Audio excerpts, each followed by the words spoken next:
Phoebe with another edition of the Demo Dive, digging through the dumpster, or possibly some nerd god's cobwebbed attic that is Steam's demo tag, to separate the trash from the treasure. Though admittedly this week's is, again, down to a referral from a friend of mine who I used to RP with in the day and now supports my little streaming thing by throwing demos at my head. This time the game is called Nighthawks by the Curiosity Engine. Given the name, it probably won't surprise anyone that it's about vampires. Thing is, the Steam tags are interesting. The Steam tags label the game as a visual novel, but they also list it as both RPG and CRPG, which you don't really find all that much in visual novel format. So I went over to Curiosity Engine's website and had a look to see if I could make sense of it. I'm still not sure where the C in CRPG comes in, but it does have some card battler mechanics and a few other bits and pieces that suggest there's more to it than the average visual novel, and thus I am intrigued. Which is why I'm here about to stream the demo for you now, instead of playing Claire Obscure Expedition 33 some more, or just going to bed because the human element of my existence was particularly brutal today, and I just want to be a duvet burrito for a while. So yeah, I do this for you. And also me, because, well, look at my avatar and tell me you don't think curiosity is a trait and in fact occasional problem that I have. Psychological evaluation aside, sitting comfortably? Cool, off we go. The music and ambient graphics, play window, large cursor, async. Okay, voice delay, auto, click instant. Voice delay. Auto waits for you to read. Auto waits to give you time to read narration before dialogue begins. Click waits for you to be ready to continue. We'll go with click. That's usually a good one to go through, and that's about all the options we have actually got. So, okay, looking at our character, there's a little Allison Hannigan as Willow Rosenberg vibe going on, and a cocktail shaker on a vampire. I am intrigued. Let's go.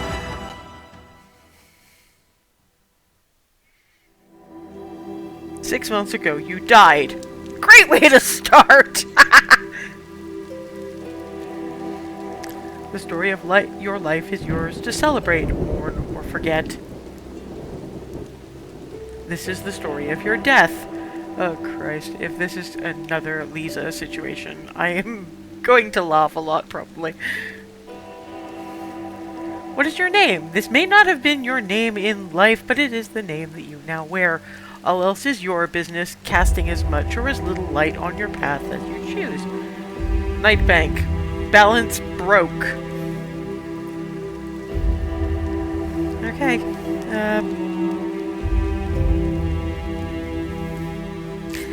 Fuck it. I'm probably not going to play like I did Salita Giovanni. Allow me to explain. Salita Giovanni was my one and only vampire character. You know that meme that's all, "Aren't you just sick of being nice? Don't you just want to go ape shit?" Well, that was my version of ape shit. Salita was obviously a member of Clan Giovanni. She was good with the numbers, so in her actual life she was an accountant, but she also excelled at torturing people. To the point that when she noticed an anomaly in the books and went to track down where it came from, she tortured the individual responsible so badly that not only did he die, but his spirit broke. Her elders gave her 2 favors for doing that. A, they embraced her, and B, they bound the specter to her as a servant. But she is Italian, or was Italian, or both, I don't know. And her grasp of English wasn't great, and she couldn't remember the guy's name. Neither could the specter, frankly. So she kind of got Nutty as a fruitcake and Bats in the Belfry mixed up, so she called him Fruit Bat. So there's this individual with who shows no sign of any emotion you have either felt yourself or seen in another, with a specter named Fruit Bat mostly hovering around the fringes and making everybody uncomfortable. I kind of like that character. It's kind of a shame about the ST I had for that one. Anyway, so yeah, I'm gonna go with Solita. It's the vampire name I've got. A name for the world to remember, no doubt. You better hope not, given. Everything began with the stranger. They took you into their life and then took yours. Their blood now runs through your veins and you carry their memory in your flesh. But who were they? Scholar, vision of centuries, stalking through labyrinths home, learned much under their rarely patient tutelage, in padded safety. There was at best a prison and at worst a cage. Passion and torture, love and depravity, they delighted in testing your every limit and teasing your conscience past them until nothing remained but a hunger for ever greater excess. No. An iron soul forged into a blade by centuries of strife. Their training would have killed you had such mercy been more than a memory, but you emerged stronger than you ever thought possible. A wolf among sheep, the privilege of wealth and power sharpened to the finest point. For a while you wanted for nothing. Then, just as quickly, your novelty faded and left behind nothing but obligation. Or a drifter, a rumor. They moved from town to town, fading like a bad memory. Why did they choose to bring you along? That was their secret to know, just as yours is why you parted ways. I like the idea of skills. Skills are good. I like skills. Very definitely be skills. So I am the heir of the scholar. This is what they mean by CRPG elements. Okay. Your new lineage is one of pain and potential, stretching back centuries from the darkest legends in every corner of the world where people have had cause to fear the night. What is its story? New world, magic flows in New World. Children of the Night who see their past in modern fables and Hollywood lore. Particularly prevalent in the United States, they combine ancient power with modern technology better than most. Old Country, an echo of tragedy from the depths of dark forests and forbidding swamps. The victims of long-dead horrors still carry the blood of their murderers, condemned to pass it on to each new generation. There are a few you cannot intimidate with your presence, okay? Imperial, hailing from the alchemical heritage of Britain, the original Imperials whispered in the ears of nobility and traveled throughout the Empire on their black ships, leaving tragedy in their wake. You gain wealth and prestige at a greatly increased. We'll stick a pin in that. Continental, from the eternal dynasties of Europe to the solitary loners of quiet peasant hamlets, continental vampires are known for their ability to move through human society with both ease and arrogance. No, not seduction and manipulation.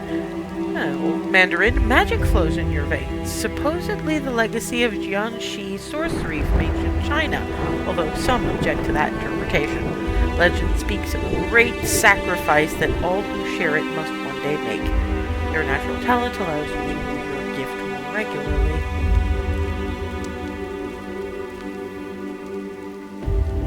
It's gonna be either Old Country or Imperial. It's gonna be Old Country. Fuck it.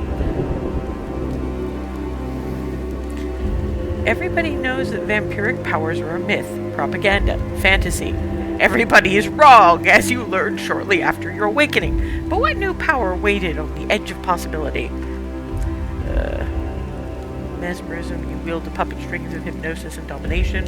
Weaker minds are yours to command to a point. The effect soon wears off, and even they balk at actions too contrary to their nature. Dead men tell no tales? That depends on how you ask. Echoes of life linger around the corpses and scenes of trauma. You know their language and can call upon them for their secrets.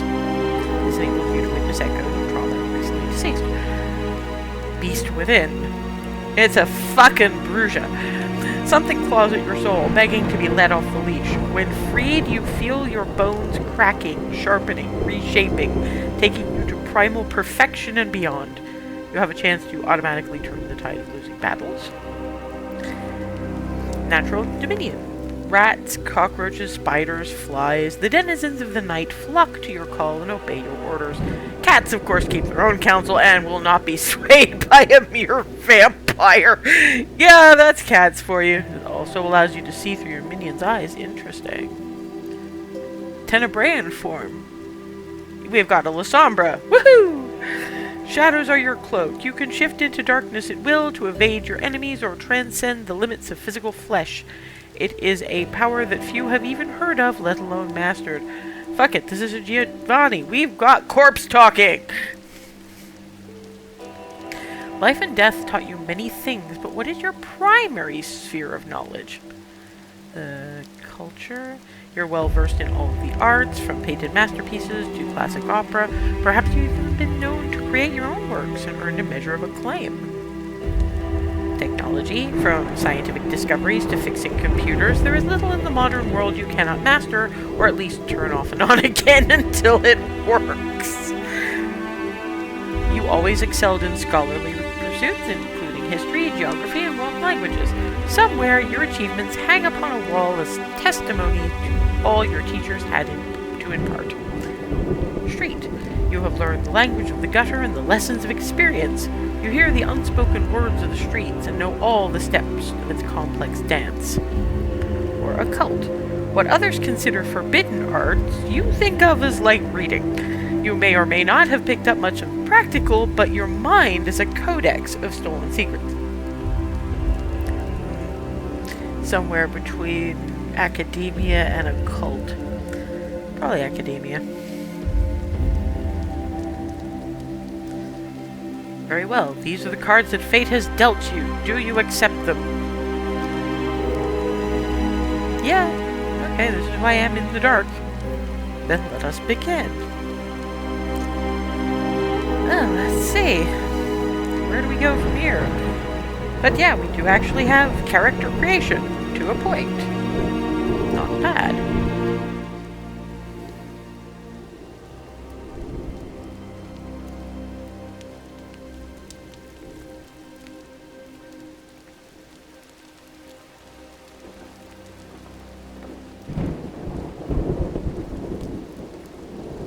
Hello.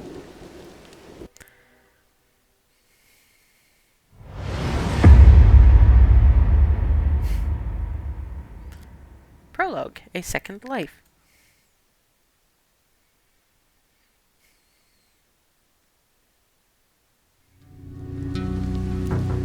Streets of Cradle Bridge, Monday in the small hours.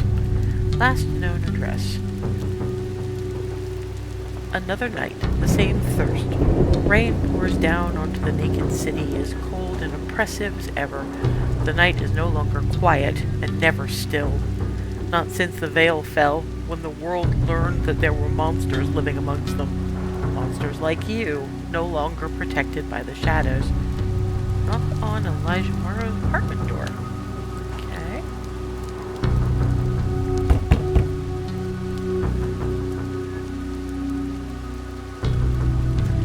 No answer. What a surprise. Huh. Hey, down. Let's look at the...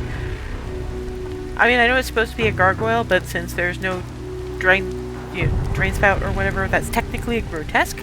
But anyway, hey, down here, need help? I'm your stone cold pal. Hover over the stuff down here, I'll tell you what it is. The rest, I'll do what I can. Not even last year's model. Still reckon it's full of stuff you might want to know, and maybe even a way of going back in time if you mess up. Okay.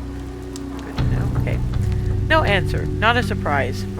While you hardly share your sire's anger towards Morrow for vanishing into the night, he has a reason to be afraid. Traitors who lack the sense to look over their shoulder only have themselves to blame.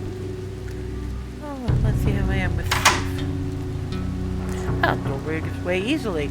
Beyond the doorway, the apartment is empty. The fact that you can cross the threshold without an invitation is proof that nobody currently calls it home. It would be best to be done quickly, okay? Here we go. The Traitor's End. Oh dear. Morrow's apartment is a temple to filth and decay. The foul smell of standing water hangs in the air, seeping out from the small bathroom toward the tiny bed and its bare mattress. Every mirror is broken, as is much of the furniture. Rain beats against the cracked windows. The damp has worked its way into every nook and crevice. I'm assuming that's letting us look around. You close the door behind you, not bothering with the primitive lock. This is the last lead you have to Morrow's location, and the reason for your pursuit. A watch whose second hand no longer ticks, carefully engraved with deliberate name. A gold ring, tarnished but important, or a locket with a broken clasp. Okay, I'm gonna go for the locket. It wasn't worth much, but it was yours. Why he took it, you do not know. An accident, a moment of cruelty, the order of your sire looking to remove any troublesome ties. That's something he can answer when you find him. It was the last remaining piece of your old life.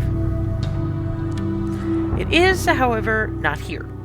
The only real hope is that Morrow left in a hurry and didn't cover his tracks as well as he might have done. There's only one way to know for sure. Search for clues around the bed, search the desk in the corner, search the bathroom. Haven't found any evidence. The bed is a bare mattress atop a cracked wooden frame. There is a single pillow and a few unwashed bits of clothing that apparently served Morrow as a blanket while he was here. A coat, a pair of pants, an old pizza box lies next to them. Look in the pizza box.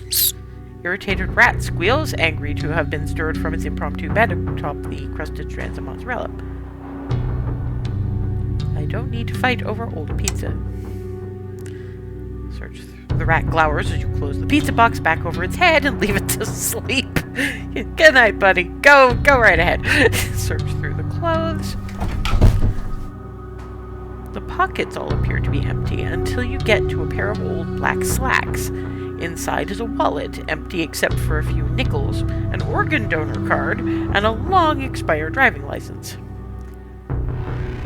Check the driving license. Elijah Morrow, your sire's vassal, working in the sun so that they could rule the night. The traitor. At least now you have a photograph to show people instead of trying to describe a man with few distinguishing features except for the neck scars. Under the bed? Aside from the dust, the only thing under the bed is a small shoebox. Inside, a pair of syringes, a spoon, a rubber tourniquet, and some needles. They look blunt, heavily reused. Desk in the corner. Yeah, you continue looking around the remnants of Morrow's attempted escape from your sire and his master. Cockroaches wiggle behind the wallpaper, trying to avoid your notice. The desk is small and cramped, with a chair that wobbles uncertainly at the slightest touch. On it, a barely started letter reads simply, "Cynthia, please," and then trails off. The garbage bin next to it is full of equally aborted drafts. Check the top drawer, holding one with the lock on it.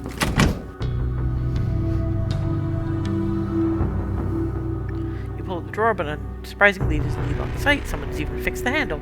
We'll see if you can find a key. Unlocked and dusty. Middle drawer.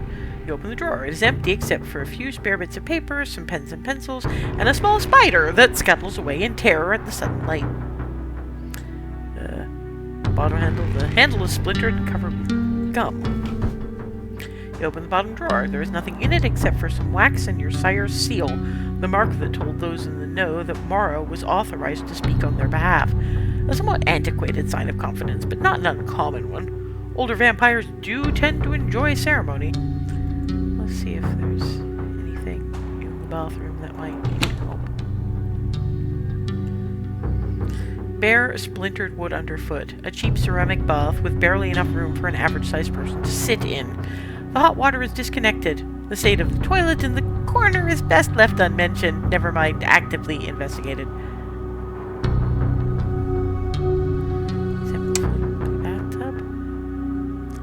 The yellowing bath is cramped and heavily stained in reddish-brown. Blood. If a vampire knows anything by sight, it's blood. The stain is old now and has worked itself in deep.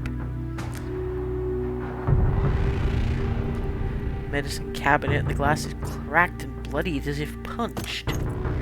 The cabin is mostly empty. A bottle of cheap off-brand aspirin, an empty pack of iron supplements. That's actually really smart for a vampire's vassal.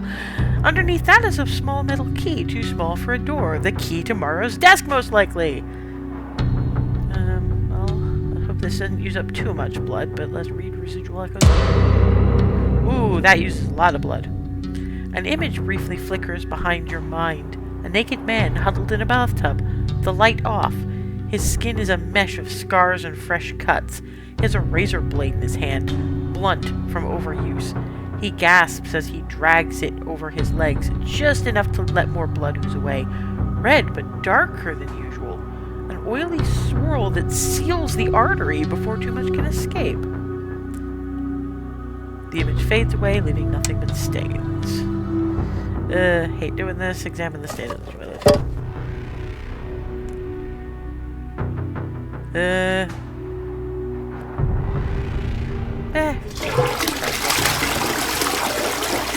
You lower the toilet lid and close the stern, departing on a very, very slight moral high ground that really does not matter much in the great scheme of things. Okay, desk drawer. Unlock the desk drawer. Inside the drawer, you see a small leather-bound book, Morrow's diary. It begins in his usual copperplate handwriting, but by the end has devolved into barely coherent scrawling. Last entry is dated over a week ago. I'm free, finally free, but I still feel it inside me. I have to cut it out, bleed it out. I won't go back. I won't lose myself again.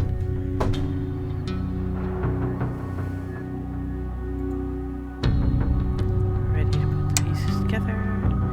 This was definitely where Morrow ended up after shirking his mission in this miserable city and severing all contact with the scholar. While here, he tried to bleed himself dry of his master's blood, their influence. Does that work? Vampiric vassals are typically too subordinate to their lords to even try. The same is not true of their heirs. Ancient instincts prickle. You are not alone. Behind you, a breath of defiant fear, defying not just your presence, but the ever-crawling urge to get away from it as quickly as possible. You turn, hands raised in What do you think you're doing in here? We're sick of you damn cold-bloods acting like you own the place! Dead is dead! Yeah, I'm gonna threaten her. You bare your fangs at the old woman in advance. She swallows hard, dropping the shotgun and backing away into the wall. She crosses her heart, desperately whispering a prayer to any god who might be listening. None answer. Yeah, I'm kind of running low on blood.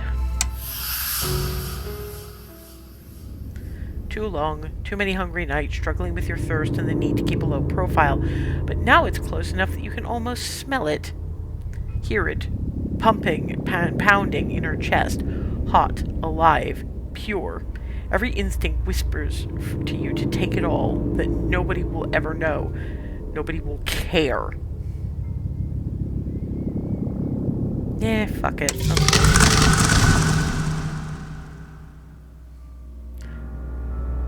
The old woman presses back in terror, whispering to a god who isn't listening. You grip her by the hair and sink your fangs deep into her neck. Blood surges up into your mouth, the only thing that even temporarily relieves the burning thirst that hangs around you with the familiarity of an old friend and the suffocating hug of a noose. Trait lust, consensual as you have drunk from an unwilling victim. Well, yeah, I'm sorry, she was pointing a fucking shotgun at me. Yeah, well, not all of the serial numbers. Because, like, humans know.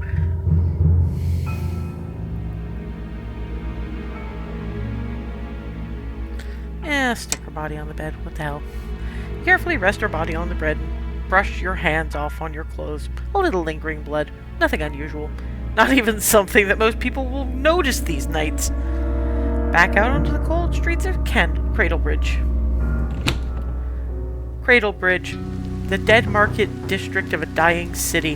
The perfect place to stash those vampires unable to claw their way up from the gutter.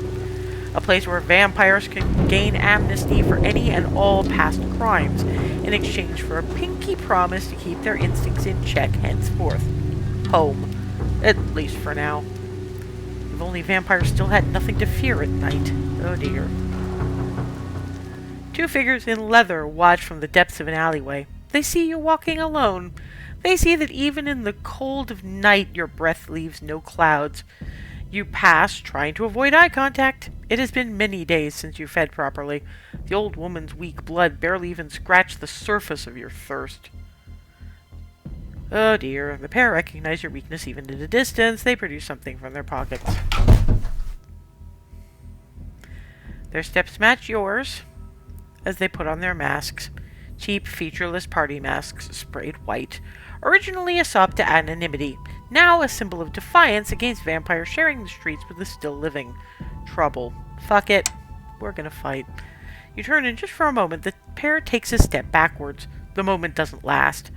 You can sense their anticipation as they produce their weapons and step forward to do their part in keeping the streets safe for people who bleed like them.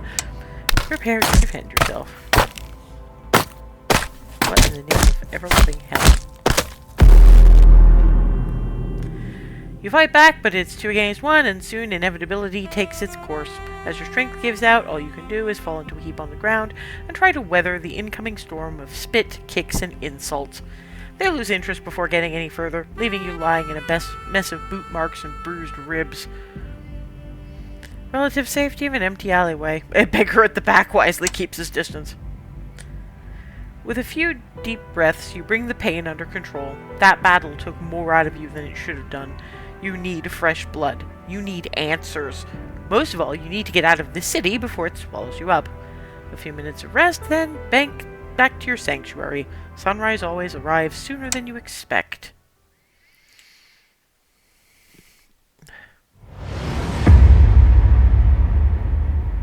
Act 1, The King of Cradlebridge. Okay.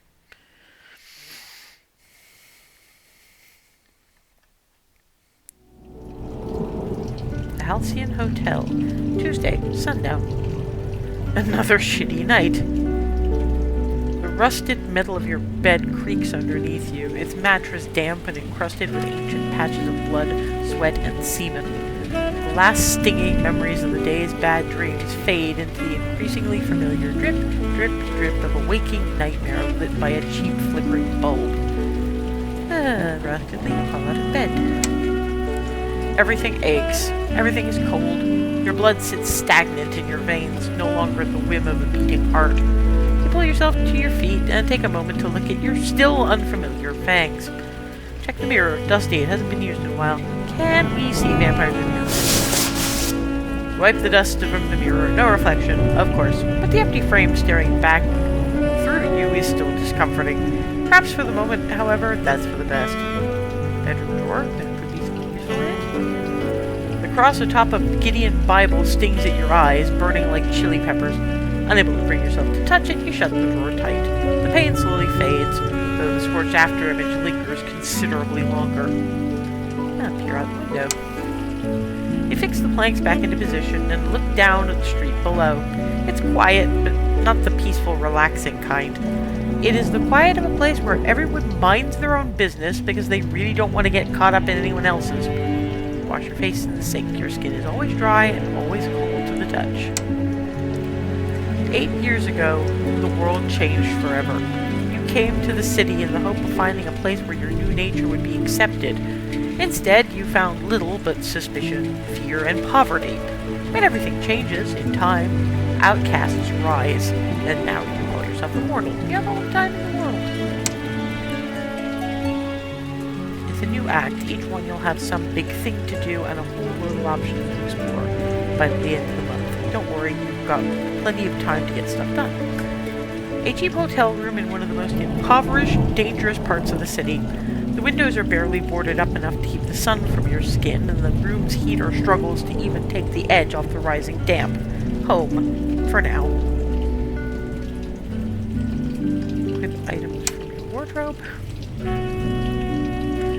You open your wardrobe to pick suitable equipment for tonight's adventure. Since the veil came down, it's rare to see people around here not packing some kind of weapon for personal safety. It's not always legal, it's still considered common sense, but I don't have any. You consider your choices. Outfits can increase your confidence, boosting your skills as well as offer protection. They do not otherwise define you, just your taste in modern fashion. So, videos, just charity shop rags, and that's about all I've got. It's time to get out of this dump, I guess. You open the door to see a well-dressed man striding down the corridor, squinting at the numbers on the doors. Turning to greet you, he beams with a fanged smile that proclaims that this is the most wonderful moment of both your lives. Ah, such felicitous fortune. Master Maze, at your service. Hi, Matt. A humble seller of rare tomes and intriguing volumes. I had the honor of providing many a text to your sire over the years. I trust the master is doing well. Maze, a humble seller of rare tomes. Maze is a distinguished member of Vampire Society and the proprietor of Cygnus Rare Books. There he curates a series of fine literature guaranteed to delight and educate. But he has his fingers in pies around the city. No unread mail. 12 days of rent remaining.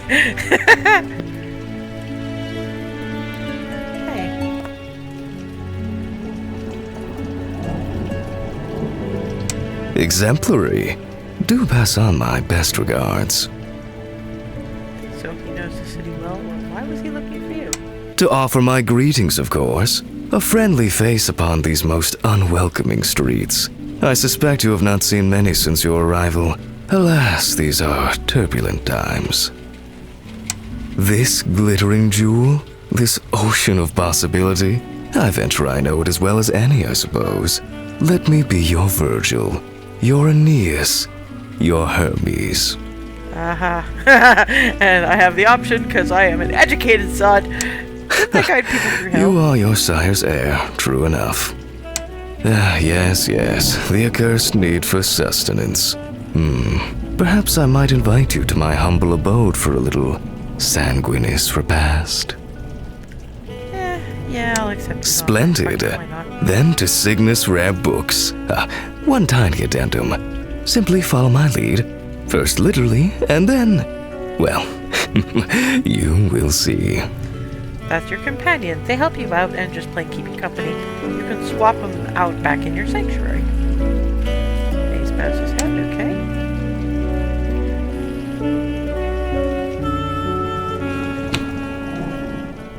The elevator is cramped, rickety, and so thick with competing odors that they almost cancel each other out.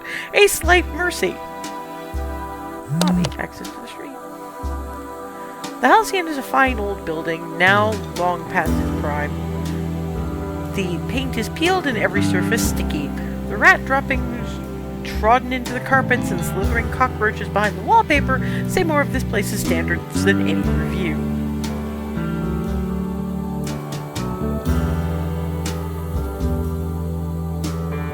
And then Tony Stark was a vampire. Jesus Christ. Head over to the front desk. Clerk stands behind it, smoking a fresh joint. I'll go inside. Another delightful night full of opportunities. What mischief we shall make!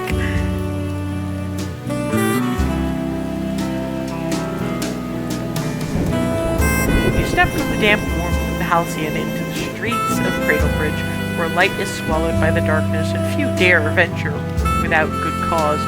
Old Town is not far and seems like the best place to keep your shirt tomorrow, but your thirst burns and will not be left unsatiated for long. Maze gesture your phone, fuck it. Cygnus Rare Books, a cramped but comfortable bookstore on a largely untraveled street. The shelves are piled high with leather-bound tomes and first editions of books that seem to hold no particular commercial interest even to collectors. Maze holds open the door for you. Okay. Hazel, my dear, attend my sweet little Hazel. minx. We have a guest attending tonight's meeting. A nervous human girl appears from the back. She swallows hard and agrees to get his coat. Master, you're finally back. Everyone's eagerly waiting for you, down in the labyrinth. Splendid. Follow me, my hungry new friend. Follow my lead and we will talk later. Okay. Downstairs, dark basement full of people. Have we got a nightclub? The Scarlet Labyrinth. The basement of Cygnus Rare Books is a temple devoted to vampirism, and more notably, Maze himself. Oh, wonderful. Why do I always get the narcissists? Wall scrolls list the Scarlet Ordinances, a series of decrees that those who wish to navigate the labyrinth must obey. A reverent hush descends. Brothers, sisters, 1,000 apologies for my most shameful tardiness. Please join me in welcoming our new friend, a fresh arrival unto our city, and a traveler through the labyrinth. Yeah, whatever. The group chorus is welcome. You glance around and see that they are all human and all very nervous. Maze raises a hand for silence. What in the name of fuck? I should explain, my friend. The Scarlet Labyrinth is the path of faith between mundanity and immortality. One mapped out for us in veins and arteries. Speaking of the blood, let us partake of the sacrament. Who amongst my chosen will have the honor? Fuck! We give of the flesh so that our blood may live eternal in the corridors of the labyrinth. Amen. He hands his follower a silk-covered tray. The others choruses amen quietly but respectfully. The follower lifts the silk from the tray. Underneath is a pottery bowl and a silver knife. At Maze's gesture, they press it to their scarred wrist, careful to avoid the main veins and arteries. Blood drips into the bowl, thick and red and fresh from the source. So do we accept this gift as a toll upon the road of ascension? Will you drink, my friend? Yeah, fuck it. Maze has gained some respect for you. You lift the bowl to your lips, aware that every lowered head is waiting on your verdict. The blood is hot, fresh, satisfying. It doesn't simply quench your thirst, but something far deeper and emptier that constantly pulls at your soul. Maze has gained some respect for you. You pass the bowl to Maze. The blood is life. Amen. And now, I must leave you once again. I trust the Archons have prepared tonight's exercises and collected your tithes. Alas, for those of us who have already traversed the labyrinth, other duties call. Yeah, I've heard that. I've actually heard that one before. I don't remember where, but this is... Somebody's been reading too much fucking Preacher. That's where I know this whole deal from. There was this one bit where, I mean, Cassidy finally runs into another vampire at some point, and the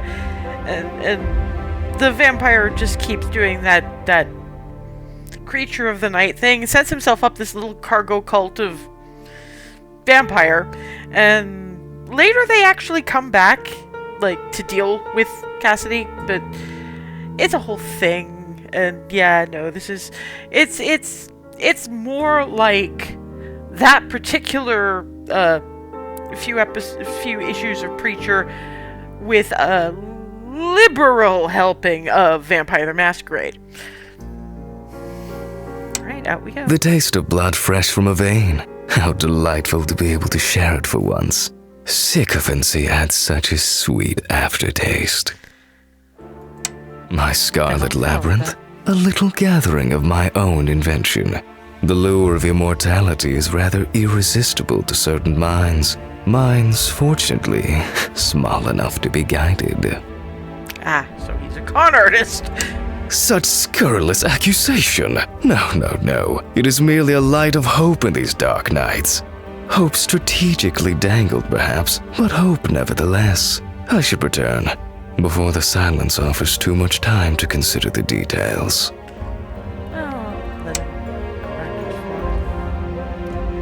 Cygnus Rare Books, yeah, I got that part. Hazel waits by the register, attempting to do the accounts. I'll talk to her. Hazel has the face of someone hoping the ground will open up and swallow her. Her eyes are tired and her smile barely hangs onto her face. Still, she does her best to straighten up as you approach and look hopeful for the chance to assist you. Hey, how can I help you? I'll ask questions. Okay. I guess that's okay. I don't know what I can tell you, but okay. My name's actually Hannah. Master calls me Hazel because he likes my eyes. Or maybe he doesn't remember. Sorry, I'm just really tired. Master's blood keeps me awake and he always keeps me busy. Master is always good to me. Really. Even when I mess up, he is so forgiving. He even lets me sleep in his room so that I'm there if he needs anything during the day. That's when I have time to sleep, which, well, he smiles in his sleep. I like it when Master smiles. On one hand, I want to get rich so I can, like, remove this poor girl to, like, someplace where the vampire master actually lets her sleep. But, I mean, she is clearly enjoying this far, far too much, probably because of the whole blood thing. I don't know. It's such an honor. I work hard for Master, and he teaches me, well, he's going to teach me so many things. I wish the blood didn't hurt so much, and it keeps me awake, but I still feel tired all the time. Master says that's normal and good for getting more done while he sleeps. Master promised that he'd be my guide through the labyrinth, but I don't really want to be a vampire. I mean, no offense, I just can't imagine not ever seeing the sun again. Oh, I mean, I can maybe help you find books? Master would know more about real things. Okay, that's fine. Right. Oh, leave sickness. Free clinic. Halcyon Hotel. You are here. The bricks. Okay, where do I want to even go? Huh. Congratulations, Solita Giovanni. You found your way to our beautiful city where vampires and humans are forging a new union under both sun and stars. Remember, your amnesty is contingent upon adherence to the new Century Code and revocable. New converts find warm welcome and free blood at the Salvation Center in Cradlebridge Old Town. Welcome, your new life begins tonight. Monica Vale. We haven't met. We probably won't. Try to keep it that way. My name is Monica Vale, but you can call me God if you like. It's my job to keep a lid on the ghastly little messes our kind is prone to making. So, a warning to get us on the same page here. Be boring or be smart. Land on my shit list and we'll have trouble. Specifically, I will. Then you will. And then I will not. Kindly take this for the threat that it is. Whips and kisses, MV. Okay!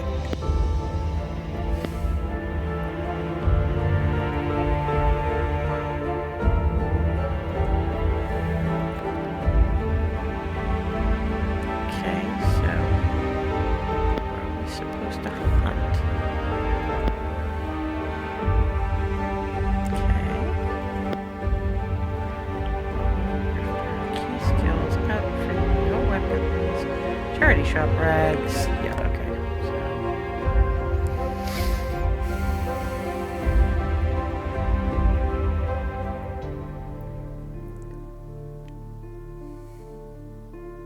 What time is it? It's only a little bit past 8, so let's try the bricks. The city within the city. Concrete walls topped with barbed wire block access to the old city park. What was once prime Cradlebridge real estate is now a walled sanctuary, though a more accurate term would be ghetto. This is where the city stashes vampires deemed too problematic to walk free, but for which it can't justify more drastic measures. I'm not really sure I want to go in there just yet. So let's try Old Town. Your attention is briefly taken by the number of rats that seem to be around this part of town, when a small child wrapped in a wool scarf somehow walks right into you with a thump. Hey, watch out! Typical. Bloody grown-ups. Stomping around like they own the place. She shuffles past irritably, hands in her pocket. Her pace seems to increase. You're one step further towards your destination when you realize a certain absence. The tiny girl pauses her escape for a moment to wave the money she managed to liberate from you in that brief second of confusion. She pulls down her scarf to stick her tongue out at you, also revealing a pair of sharp and grubby fangs. The tiny girl disappears down an open sewer grate. You hear the splash of feet in possibly water. You hurry over to the sewer grate. It's dark, of course, but your night sight is excellent. Not for nothing have sewers been described as the vampire highway. Unpleasant, yes, but useful. Fuck it, I'm going after her.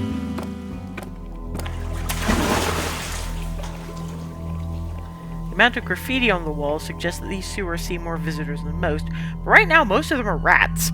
At least a dozen scurry away from the ladder as you climb down, with many more eyes staring from the shadows, visible only due to your excellent vampire night vision. There is no sign of the girl.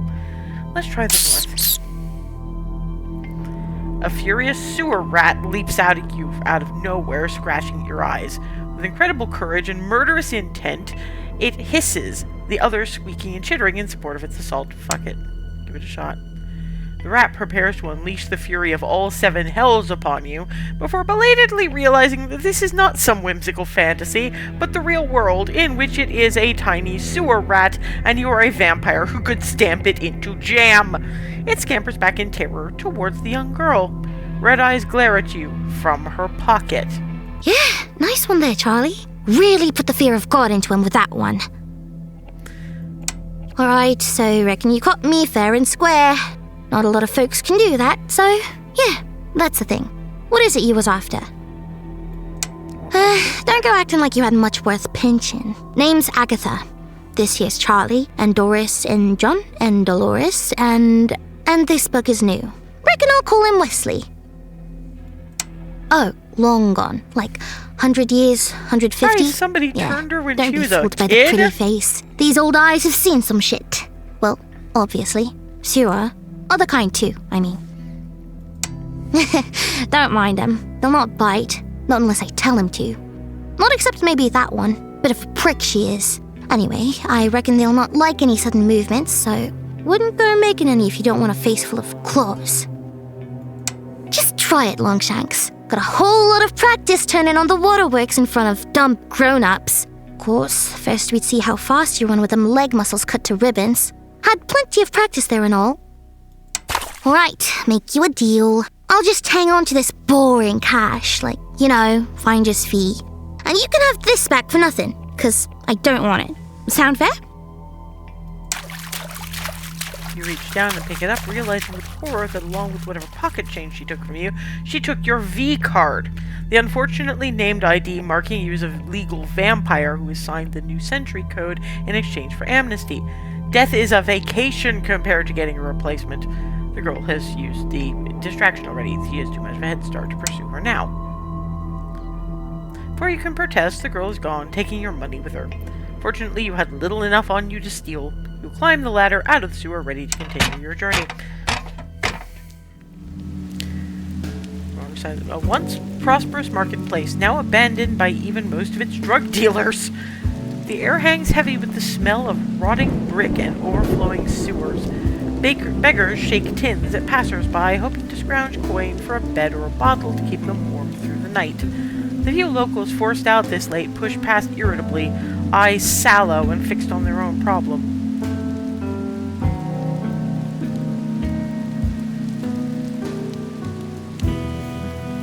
A handsome young man makes eye contact. He's handing out thin purple flyers.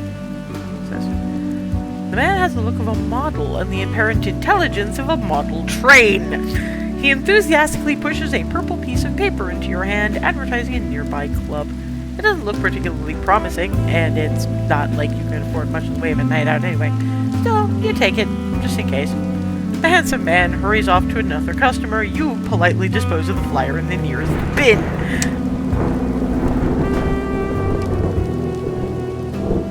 Maybe I can ask some questions in the Salvation Center. Yes, this market was prosperous once. Now most shops are closed, their windows boarded up or smashed. Destitute vampires lurking in the shadows and alleys have hardly improved his reputation. Hungry eyes watch you enter the Salvation Center, a threadbare boxing gym reluctantly handed over to the undead community by the city council. Volunteers splash highly watered-down blood into bowls for the ever-increasing homeless vampire population. It is an unsatisfying broth and barely enough to take the edge off desperation. Alas, it is also the extent of the city's charity. With the administrator, she's busy trying to keep some kind of order. The tired-looking woman with the lab coat and clipboard looks up at your approach. She has the slightly terse buzz of a coffee addict. If he starts doing extravagant poses, run. Yeah, okay. She has the slightly terse buzz of a coffee addict, finding that there is only so much of it that you can drink before sleep demands its toll. A sticker on her coat reads Irene Velasco. If you're here to donate blood, please inquire at the free clinic. Oh, wait. I see. Not a donor, are we? Well, I just hope you're not hoping for a bed. How admirable. Far too many come to this city thinking that the streets are paved with gold and the blood flows from every faucet. Yes, I know this man. He called himself Elliot Morgan, but that's definitely him. A strange one. He claimed to be here to volunteer, but spent most of his time bothering our guests. I assumed that it was a sex thing, to be honest. He said something about needing a new master. Frankly, he was creeping out both our human and revenant guests with it all, so we told him his services wouldn't be required. Does she know where he is now? I'm afraid not, but I did see a number of scars on his arm that I'd swear were needle marks. If I had to guess, I'd suggest the shooting gallery at St. Raphael's. Most addicts end up there. Not target shooting. The other kind of shooting. Needles, veins. Let's ask everyone else. Actually, no, I probably won't. Not right now, not for a demo. Speak to the vampire in the ring. The vampire in the boxing ring scowls at her current victim before delivering the kind of blow that would knock the average human down for the count. She wipes her brow as you approach, giving you a scathing once-over with her granite stare. Ah, here for a lesson. Grab yourself some boxing gloves and get up here. You'll survive. Probably. Name's Saoirse. Kinda the closest to a welcome wagon you're getting. Saoirse. I'm never entirely sure about pronouncing those kinds of names, but, Saoirse, okay.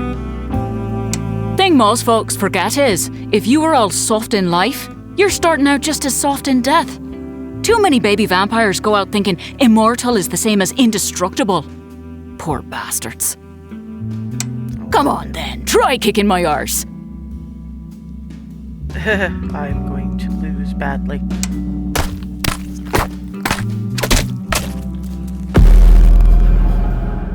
You unleash hell on the giant vampire, who takes every blow with ease and returns them with interest.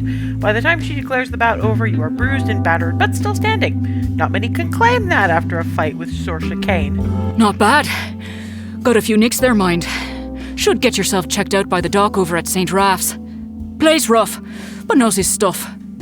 Saoirse has gained some respect for me. Hello, muscle mommy. Same as everything. Practice. Take your lumps. Not much can deal you out for good. That what can, try not to get in the way of. Fire, silver, anything like that. Just don't be stupid. These scars. Old school, one by one. Earned them all the old-fashioned way.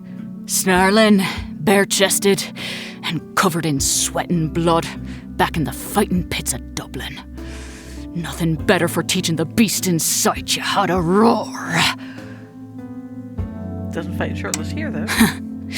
Don't go getting any funny ideas. Been years since I had a fight worth taking half that serious. Besides, chilly as hell in this burg. You keep your vest on, and I'll keep mine. Well, you just look around a bit. Maybe try over an angel breach for starters. Bit of a walk, mind, if you've not got the scratch for a taxi. Take a moment to recover.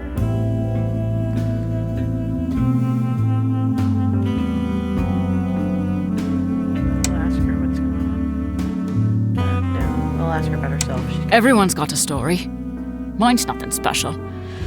Way back, got in a few pub fights in the old country. Found I was pretty good at it.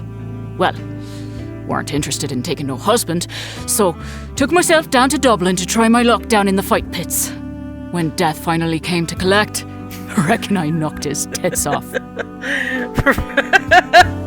I do like the type who can turn around and go, when death finally came to collect, I reckon I knocked his tits off. Sworn on the streets. Okay, search for Eliza. Heard the king over at Nighthawks muttering about him a fair bit. Don't know why. Don't reckon I care too much either. Okay, that's about all I got. Get back to Counter Patrol Hotel. I'm good with everything else, so it was... That's Nighthawks.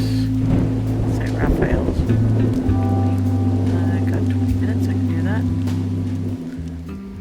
The ruins of St. Raphael's. Imposing barbed wire fences block off this condemned, burned-out hospital.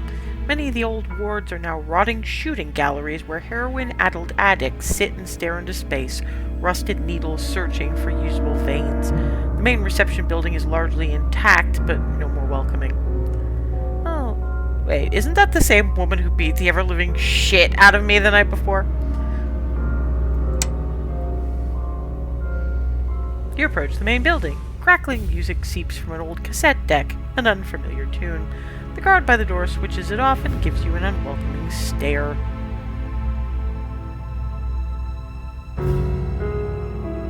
I'll ask about the shooting house. You mean the king's little wine cellar? It's back there.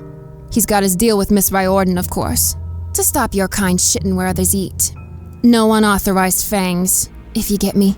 He lets a few in now and then, though, so they can eat fresh without getting interrupted by the cops.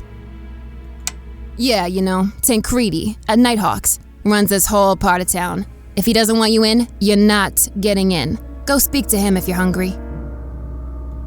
That goddamn freak hid away here for years, pretending to be normal. Fire put an end to that. Hard to pretend you're one of us after. You'll see. You'll find him down in the basement. Follow the screams. Lovely. Okay, the doctor down in his basement. The Doctor of Death is apparently always in. You descend from the hospital grounds into the remnants of a basement littered with rusted medical equipment and scorched with fire. A scream cuts through the air only to be cut off and replaced with an echoing hum. An old tune accompanied by the crack of bone and the chewing of saw through gristle. What the fuck?!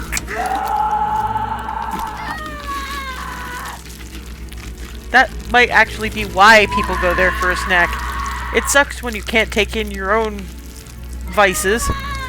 What the ever... Why is he only in his underwear and a lab coat? A figure clad in filthy undergarments and a doctor's coat hunches over a table, his skin burned and blistered. Under his bone saw lies a patient, biting down on a thick stick with straining fanged teeth. Their stomach is open, ribs bent and twisted, and the doctor slices happily into necrotic fat. Now, don't be a big baby. Let's see a brave face. There we go. Nurse, forceps. Fuck it, this is Salita. She's gonna hand him shit. You approach the doctor. Inside the patient's chest writhes a mass of black worms, oily and slithering. The doctor scoops out a handful, humming to himself. He notices you as he turns to drop them with difficulty into an already overflowing bucket. Rotworms. Ooh, nasty little things, but fascinating. They grow inside the stomach and feast on the delicious necrotic Christ! tissue. Over time, the flesh grows back, the little worms have little babies. Life. It always finds a way. I find, partially because of my friends, the weirdest, most unhinged shit. It's great! The patient stares at you over her wide-open ribcage. All the screaming has left her hoarse, and her voice impossible to hear. She swallows hard, trying to make a gesture that, as grisly as this scene is, she is grateful for the doctor's torturous ministrations. Okay, fine.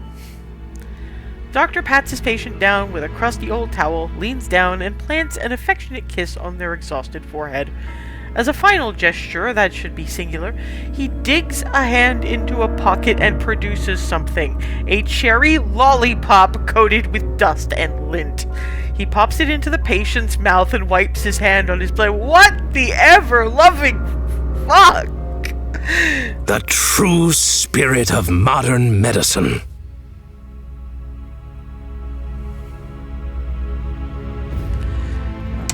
Oh, that I could help. Alas, I fear I do not often get out. Often. Truthfully, at all. That's treatment for tainted... No, there's no need. A good thing, because there's also nothing to be done. It will work its way from your system soon enough. The vampire flu, nothing more. Now, silver in the blood, oh, that would indeed be a problem. Samuel hums to himself, sharpening one of his implements against a filthy sheet of sandpaper. Ah, you are curious. It's the hair, isn't it? Yes, it burned off during the fire. The rest of me too, come to think. The pain was worse for the first few years. Soon it may almost be tolerable. Okay, I mean, I'm sorry, if he's been in pain for that long, I can't blame him for being that level of unhinged. Oh, I rather miss the hospital. My fangs were short enough that I could pass, aside from the occasional hilarious call for Dr. Acula. That was before the veil fell, of course, and the fire.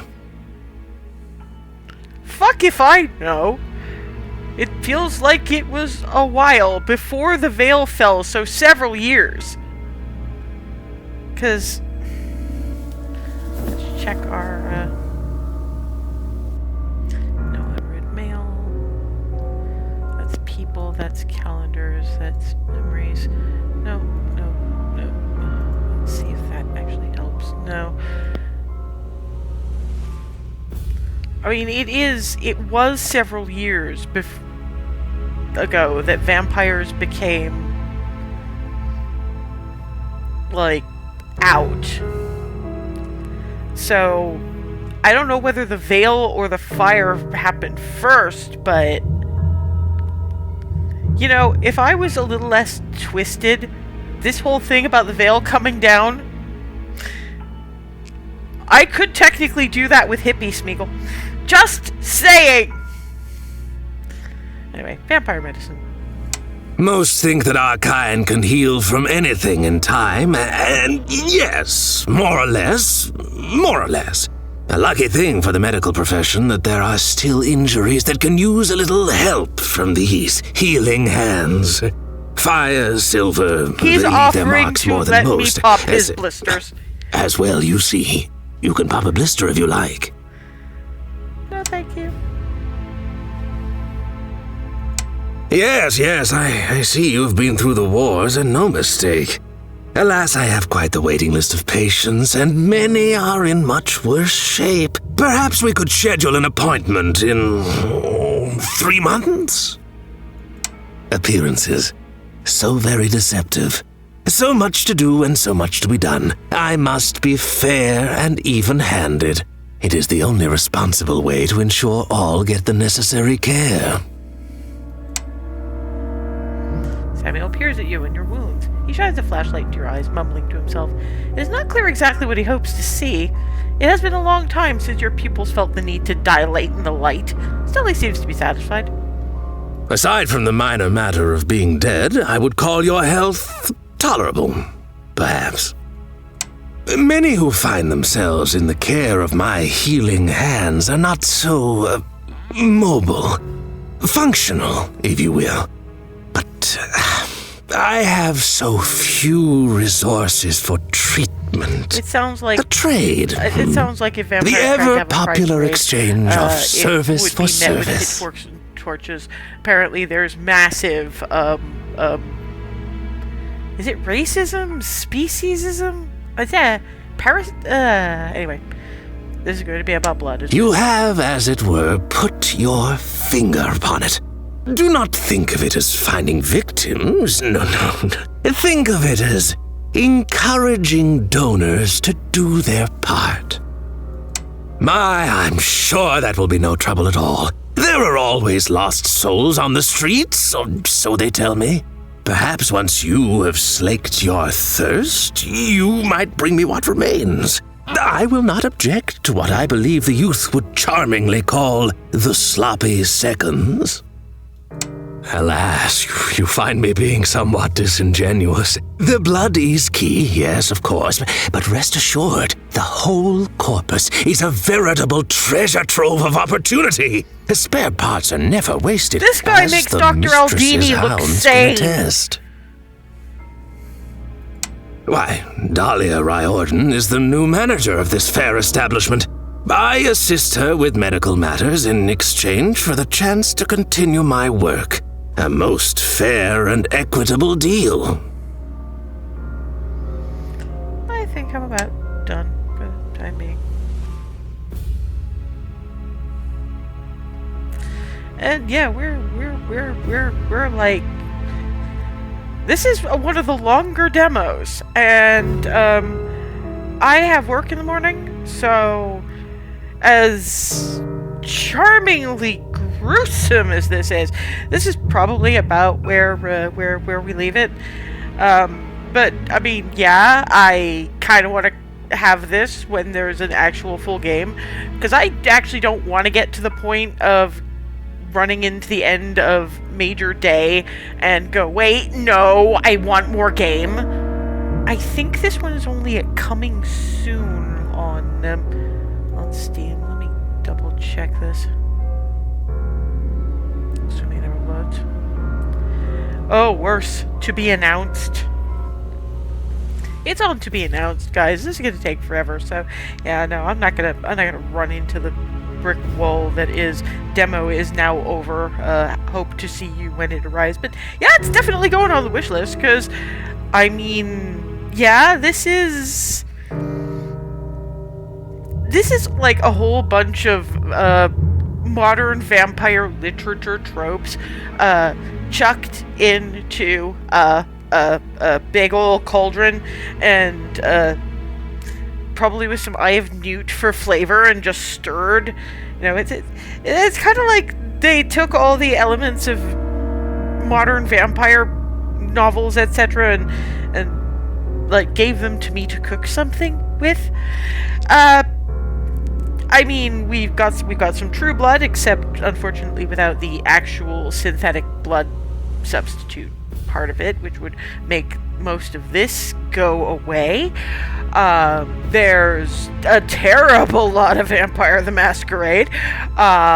There is, you know, some various vampire cargo culty kind of stuff. The types who just vampire wannabes. The vampire version of Wanna Blessed Bees. And they do not shy away from the what the unholy fuck is this? Literally. So yeah, that's one I'm gonna definitely be putting up at the top of the wish list whenever it actually gets a release date.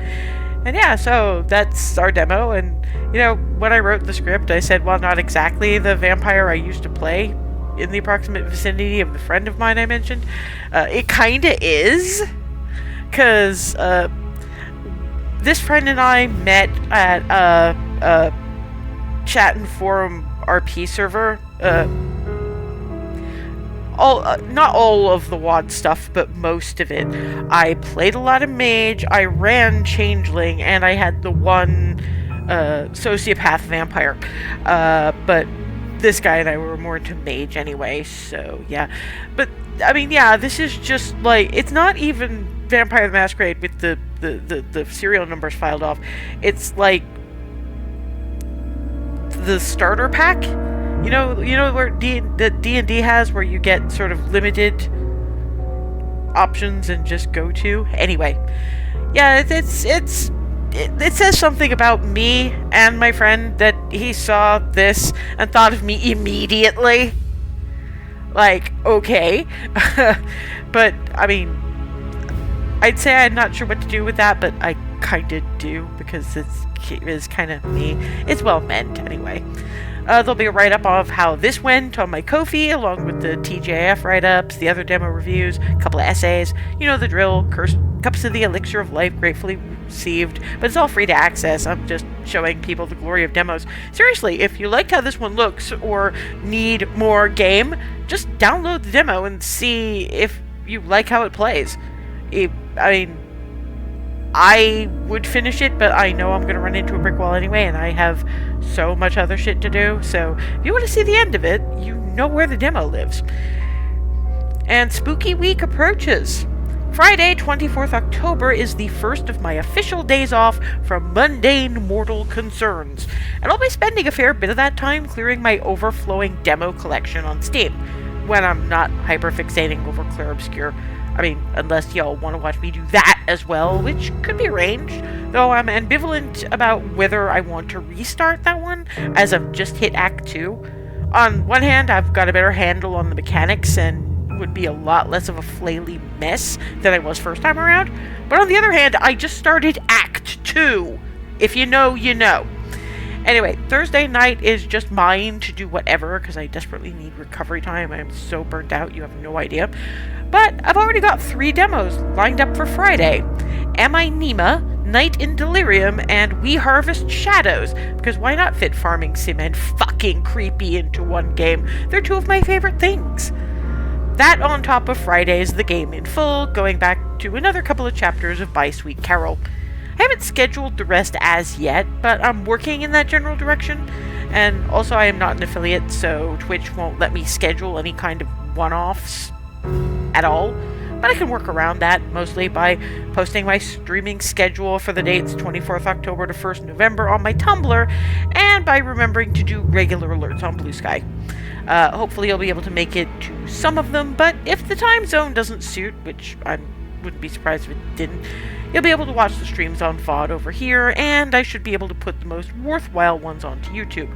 I'll have the time and spoons for that, I should hope, and I've got a format I'm happy with. So even if my time zone on this god's-awful little turf island doesn't suit you, you can still check out the best of the mess for Spooky Week 2025. Also, further spooky-themed stuff, as I still plan to make Spooky Sundays a thing. I also need to clear the creepy walking simulators and interactive stories out of my unplayed collection, as much as I need to clear demos out of my demo collection. That'll be Sundays I'm not running D&D, starting earlier in the day. Won't be doing that until the second weekend of November, mostly because of Spooky Week, and also because of Daylight Savings ending this Sunday, and then the following Sunday being D&D. So that'll be me picking up Moons of Madness, because Smeagol screeched at me about that, like, a lot. So, yeah. And I've already flagged up what's on the agenda for Friday. That will start at 5 o'clock British summertime with Am I Nima by Ho Games, followed by Night in Delirium by Grupo Tenza, and We Harvest Shadows by David Well, followed by a couple of chapters of By Sweet Carol at the usual time. Hope to see you at any of those, or sometime during the Spooky Week, but either way, have a good one.